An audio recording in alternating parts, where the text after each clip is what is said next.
What's going on, guys? Professor Nick here in Flagler Beach, Florida for the holidays, and I wanted to make a little two-part video series on flow state. In this first video, I'm going to kind of explain to you what the flow state is, why it's important, why it's desirable, and in the second video, I'm going to explain how to achieve that. If you want to know a little bit more about this and take it a step further, on my website, I've got a checklist of things you can do to improve the probability that you will get into the flow state. Very, very helpful if you're a student.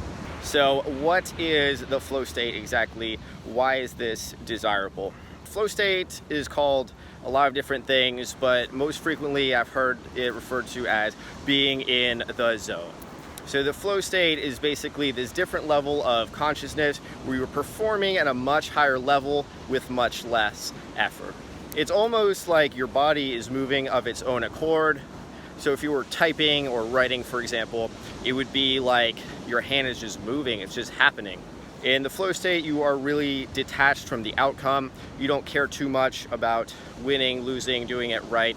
Your ego is removed from the equation. You are consciously merging with the task at hand, allowing it to just kind of unfold without a whole bunch of control involved. There's a lot of things that are going to facilitate this, but you have to find a task that is well matched to your abilities. So if it's too easy, you tend to get bored and don't care too much. And if it's too hard, you get challenged, frustrated. It's just not a good time for you, and it doesn't give you flow state at all. So one of the reasons that you want to be in the flow state is it's just going to make your life easier. It seems like a lot of people get the idea, they have the preconceived notion that in order to do better, you have to try a lot harder, suffer more, and exert yourself more. And that's not always the case. You might remember a time when you were just getting something done without caring too much about what else was going on. So for example, right now, I'm not really thinking about the other details in my life. I'm just talking, it's coming naturally for me. So when I'm doing lectures or talks like this or making videos, sometimes I have a bit of a script, but oftentimes I kind of choose the topic and just start riffing on it, and it just organically emerges. In the flow state, you are willing to let go of mistakes.